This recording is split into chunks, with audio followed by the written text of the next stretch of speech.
think one of the things that we wanted to learn more about was how sort of your entry into coaching as well, and the sort of the birth of the Tommy Fleetwood Academy as well. Because again, having been there and taken Isaac to the Tommy Fleetwood Tour events, there's an abundance of talent. But it'd be great to learn a little bit about the story and how it all developed as well. Oh yeah, well, it's a long story, but I'll try to cut some highlights.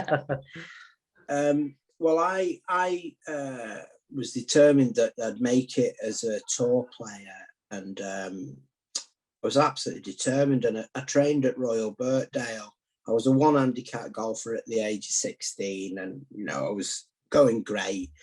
I really didn't think there was anybody my age quite as good as me. And in my sphere of experience, I hadn't met them. Obviously there were, but not around me. There was maybe one other lad. And I went to Royal Birkdale to train. It wouldn't happen now, but the middle assistant had just lost his tour card. So I got to play with a recent tour player, and I didn't beat him for 18 months. So that was great training for me. Yeah. And I went abroad to play golf, and I began to coach. And I played one time with a guy who was like the number 2 player in Germany on a really difficult course. I shot 70-70, which I think was 4 under par, and he shot 64-64. So I thought, wow. I'm 12 shots behind after 2 rounds. If this keeps going, I'm going to be 24 shots behind somebody nobody's ever heard of. Yeah. And that's when I moved more into coaching. Okay.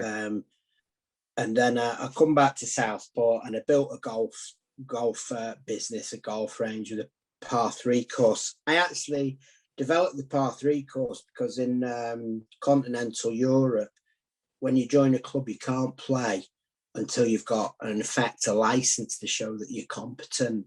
Okay. And in Austria, it's called a Platzreife. Yeah. Or some countries call it a green card. And what I found was some short academy courses where people could go learn golf, and they could actually get the Platzreife and then join a club. Yeah. The normal way was you paid a fee to join the club, but you still couldn't play till you'd pass this test.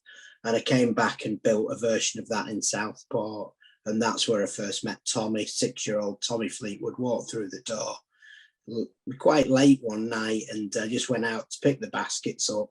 Got in my way, really, because I was hoping to lock up early. And I just saw this kid hitting the balls, and I got speaking to his dad. I said, wow, he's good. And that's how I met Tommy, yeah, 24 odd years ago now. So I suppose that was the birth of my relationship with Tommy, and the very first seeds of was getting the Tommy Fleetwood Academy off the ground. Fantastic. And what was the first thing that you noticed about Tommy at that age? Because obviously there's a lot of, you see a lot of kids being able to hit a ball, but I think there's one thing being able to hit a ball, and there's obviously a commitment towards proper practice and the behavior and the mannerisms. Was there anything in particular that stood out with Tommy at such a young age?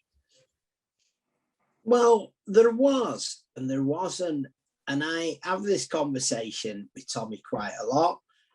I suppose people want me to say, yeah, I looked at him. I thought he could be a world-class golfer. But actually, what I saw was a kid who could strike the ball. It was the connection on the ball, which was unusual. And I definitely hadn't seen it before.